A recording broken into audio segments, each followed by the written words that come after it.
Yo, it's history time. Blessing time. It's history time, blessing time. Anyways, history time, knowledge time, I think. Anyways, welcome back to another reaction video. Today I'm reacting to the falling of World War II. I hate history. I've actually never done history in my life. In my whole 22 years of being in school. I've never done history. So, yeah, I hope the video is exciting to watch, because of the drama and all that. Please smash like on the video, tell me what you want me to react to, and let's just get right into the video. The average lifespan of an American is 80 years. And Oh, an wow. 80-year-old today was 10 when World War What? II ended. Is 80 years. And an 80-year-old today was 10 when World War II ended. Wow. 4 when it began. Wait, sorry, let me see if there's no sub. Anyways. A soldier who saw battle would have to be in his late 80s, at least today. Generals, political leaders, the decision makers of the war, few are still with us. And over the past few decades, we've seen authors and filmmakers rush to capture stories from survivors before this connection of memory is lost.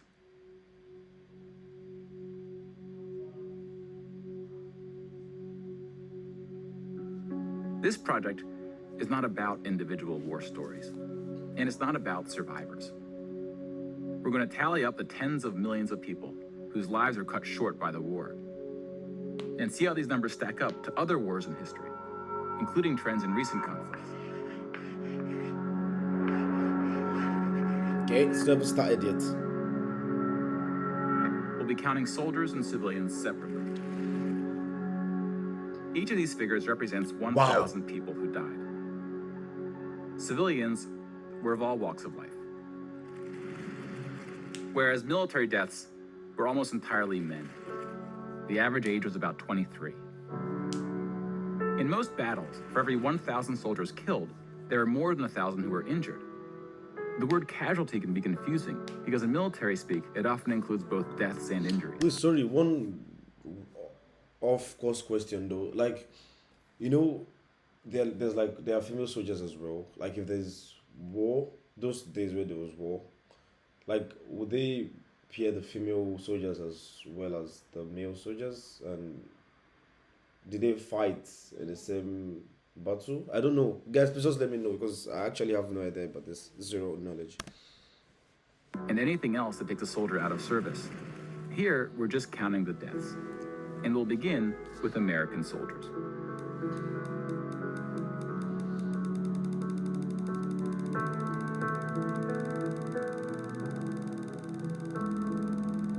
Over 400,000 died. That's literally over the entire population of some islands. Like, even northern Cyprus. I don't think they're up to 400k. Most of the deaths occurred in the European theater, fighting the Nazis. And about a quarter were in the Pacific, fighting the Japanese.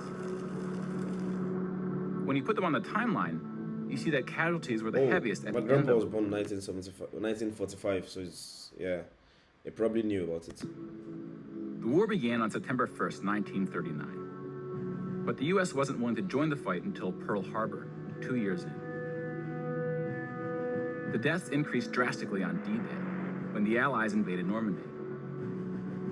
One of the most tragic moments of the war was on D-Day at Omaha Beach, where 2,500 Americans fell. Wait, the fact that they have to fight war at the beach, the sun is definitely changing color that day. So about the same number of U.S. soldiers died on this single beach landing as the entire 13 years of the recent war in Afghanistan. The bloodiest battle in the Pacific was Okinawa, which lasted 82 days, during which 12,500 Americans died. How would war last almost 3 months? About 5,000 of these deaths were at sea from kamikaze attacks. Kamikaze. This is Japan. Now let's look at some other countries, starting with Europe.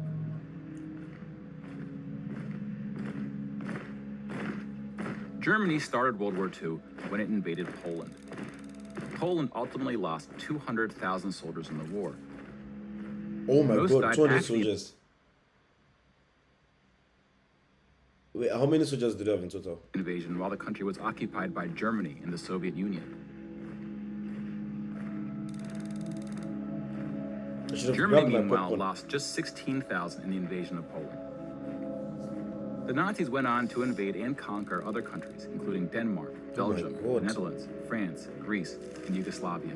Wait. France, Denmark, Belgium. Ah, The Nazis went on to invade and one country. conquer other countries, including Denmark, Belgium, the Netherlands, France. Which country is Greece, Yugoslavia? and Yugoslavia. Slav. France surrendered, but after losing 92,000 soldiers in the Battle of France. Over 200,000 ultimately fell, which includes deaths in POW camps, French colonies, and other fighting. Yugoslavia suffered almost 500,000 military deaths. Oh my The god. initial invasion brought relatively few casualties on both sides. But the deaths mounted under Nazi occupation due to guerrilla fighting, civil conflict, and mass executions. The Nazi invasions were swift, with relatively few German losses. Even the Nazi commanders expressed surprise at their success. Wait, wow. Why? And then we have the United Kingdom and the United States, who were not invaded but took the fight to the Nazis. Britain lost about the same number of soldiers as the US, which includes the British colonies. Germany lost about 500,000 soldiers fighting the US and Britain in what is known as the Western Front, which took place in France and Belgium.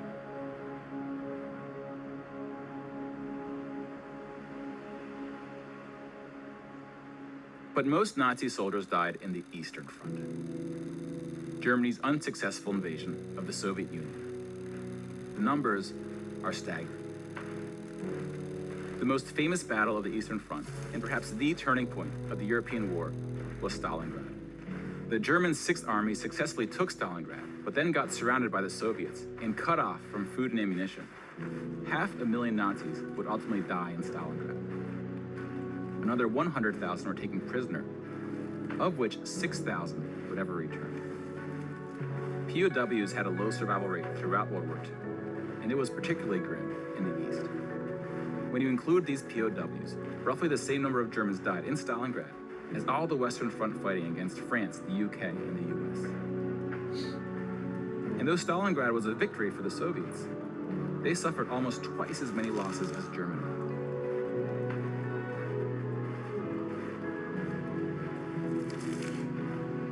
Wow. The Soviet Union would eventually defeat the once unstoppable German army, killing 2.3 million Nazi soldiers. Wait, are soldiers that much? No, I would check later. But are soldiers that much? You know, millions and that. But winning the war came at a cost.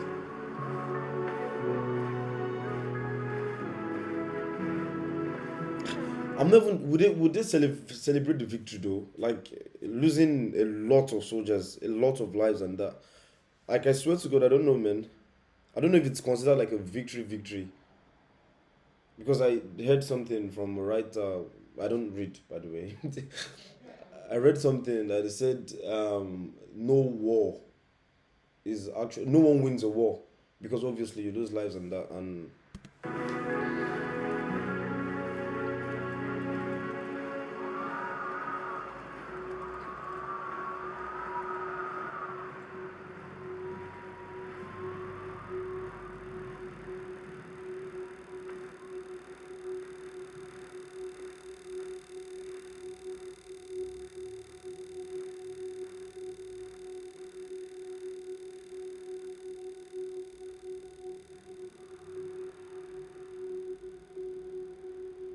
8.7 million is the official tally by the Russian military, a hotly disputed number. Some studies have calculated as many as 14 million dead.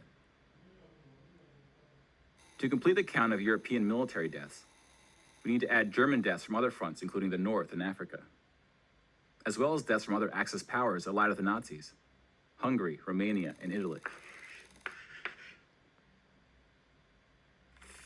When you put these European military deaths on the timeline, it looks like this. You can now interact with the chart to learn more. Pause the narration if you would like more time.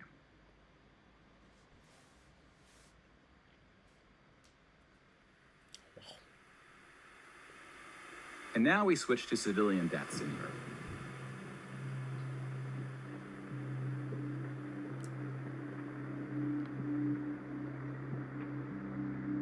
Six million Jewish people were killed in the Holocaust. If you separate this by country, you see that about half, 2.7 million, were Polish. 700,000 were Soviets, followed by Hungary and 17 other countries. Occupied by one country. Broken down another way, about half of the 6 million were killed in the concentration camps. Over 1 million died in Auschwitz. Most were killed in the gas chambers.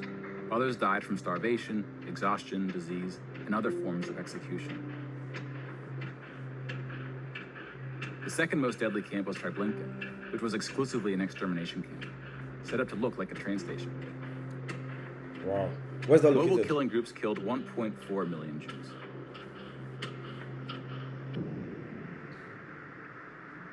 Like with the gas chambers, men were killed first to reduce the risk of revolt. The risk of what?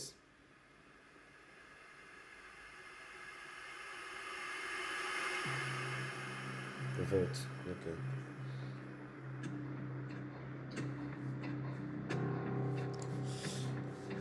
It's good. The Holocaust also includes non-Jewish deaths. Between 130,000 to 500,000 Roma, then called Gypsies, were killed. The numbers are disputed. About 250,000 people with disabilities were killed. Homosexuals, Catholics, and other groups were also exterminated, but their numbers were relatively small. Some historians say that other civilian deaths should go under the label Oh of my Holocaust. god, which one is this? Damn. About 2 million non-Jewish Poles were killed under German occupation, some of which were sent to the gas chambers at Auschwitz. When you combine civilian and military deaths, over 16% of the total Polish population died in World War II, which is the highest percentage of any country. But not the highest in total death count. The Soviet Union again tops that list, losing at least as many civilians as it did soldiers, somewhere between 10 and 20 million. A particularly dark moment for the Soviet Wait, the Union was the siege of... Soviet Union. Sorry, it might be a stupid question because I actually have no idea. Does it, if it refers to Russia, right? Just tell me, please. Leningrad, now St. Petersburg. German forces surrounded Leningrad before civilians could be evacuated. Supplies, including food, were cut off for 2.5 years. 1.5 million people died as a result, mostly from starvation, mostly civilians. Stalin's cruelty towards his own people is partly responsible for these numbers. He often didn't allow civilians to evacuate from cities, thinking it would cause the soldiers protecting them to fight harder. About 1 million Soviets died in Stalin's own labor camps called the Gulag. Gulag. Just about every country before. suffered civilian losses, especially countries who were invaded. While many died as a result of so-called collateral damage, the biggest numbers occurred when it was no accident. Civilians were exterminated, purposely fired upon or bombed, used as human shields, or intentionally deprived of food. The intentional killing of civilians was done by most warring parties, including the United Kingdom and the United States.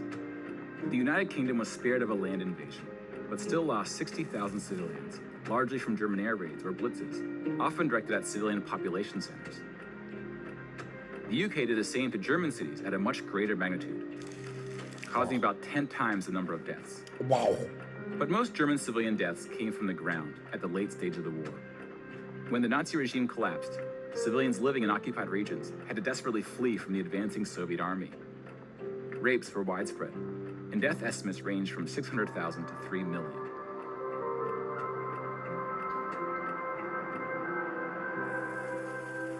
Let's step back and see where we are with the totals. We just counted about 20 million civilian deaths in Europe. If you add this to the European military deaths we already covered, it brings us to over 40 million. Then we have the Asian theater. Here we see the vast majority of military deaths in Asia came from China and Japan. Okay, On the civilian side, About 6 million deaths from China, Indonesia, Korea, Indochina, and the Philippines can be attributed to Japanese war crimes, which are sometimes compared to the Nazi atrocities due to the sheer scale of the cruelty. China had the second highest death count after the Soviet Union. And like the Soviets, the Chinese government demonstrated a stunning willingness to sacrifice its own people. Chinese nationalists opened the dike at the Yellow River, hoping the flood would halt the Japanese advance. 500,000 Chinese civilians or more were killed, which is 2 or 3 times the number who died in all countries in the 2004 Asian tsunamis. But the invasion of China only cost Japan 200,000 soldiers. Most were killed fighting the US and allies in the Pacific War. A significant portion of Japanese civilian deaths were caused by Pacific War doesn't mean the fort is close to the Pacific Ocean. American firebombing and the 2 nuclear attacks. Contrary to official US statements, these airstrikes were directed at civilian populations, not military targets. When you add all the deaths outside of Europe, it brings us to a grand total of 70 million for the war, give or take depending on who's counting and what civilian deaths get included. Why are they keeping records of this though? More people died in World War II than in any other war in history. For comparison, here are 20 or so of the very worst wars and atrocities we have on record. Some of these are more of atrocities than wars, Congo. but we've seen how that Who's distinction Congo can get looking for blurry. there? Some of these spanned across centuries. World War II had the highest body count, and it all happened in just 6 years. They didn't have to say body count like that. Like, come on. World War II had the highest body count, and it all happened in just 6 years. The world's population has grown significantly since the earliest atrocities on this list. If you want to compare them in terms of what percentage of the world died, this atrocities. Oh my god. Which one was even this? Wait, let me turn off the sub so I can see well. Oh my god, the Mongol context. And this one as well. Just right after the World War II. Wow. Is on this list. If you want to compare them in terms of what percentage of the world died, we can adjust the chart to look like this. This rough approximation tells us there may have been more devastating wars before World War II, proportionally speaking.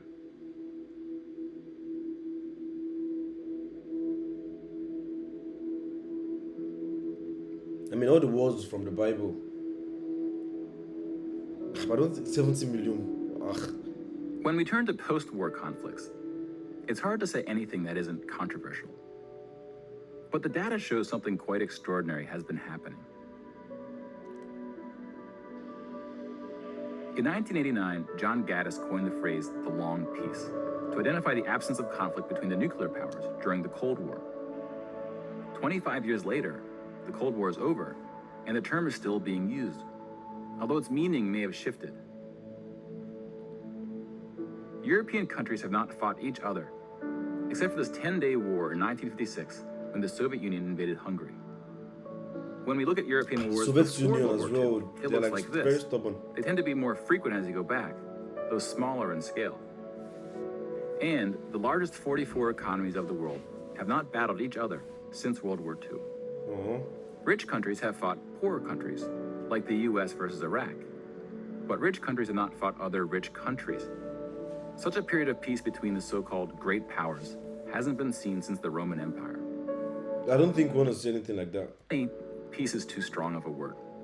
Wars have occurred since World War II, and they can be grouped into these 4 categories. We don't see colonial wars anymore. We've already noted that interstate wars between rich countries have not occurred at all. And here we see wars involving smaller economies have tapered off. That leaves civil wars of 2 types, with and without foreign intervention. And this is what these battle deaths look like alongside of World War II. More people died fighting in World War II than in all the wars since. And again, we can't forget about world population, which has almost tripled since World War II. If we scale these numbers to show deaths in proportion to world population, showing the likelihood that a person on Earth dies in battle, the downward trend becomes even more pronounced. Now, this isn't to infer anything about why this trend is occurring. That's a discussion for another day. You can now interact with this chart to explore what conflicts are behind the totals. Now bear in mind, we're just looking at battle deaths here, not civilian deaths, but those too are in decline. Peace is a difficult thing to measure. It's a bit like counting the people who didn't die in wars that never happened. We give such importance to the word peace, but we don't tend to notice it when it occurs or report on it. Sometimes it takes reminding ourselves of how terrible war once was to see the peace that has been growing around us. Of course, this trend may not continue, and it's not clear how looking at these charts can help us make the right decisions to ensure that it does. But the longer the long peace grows, the more significant it becomes. So if watching the news doesn't make us feel hopeful about where things are heading, watching the numbers might.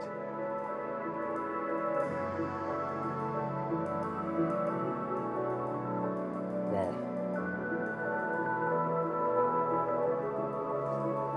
Wow. Okay, that was interesting. If this is how history actually, this is how interesting history is, maybe I'll pay a little bit of attention to it.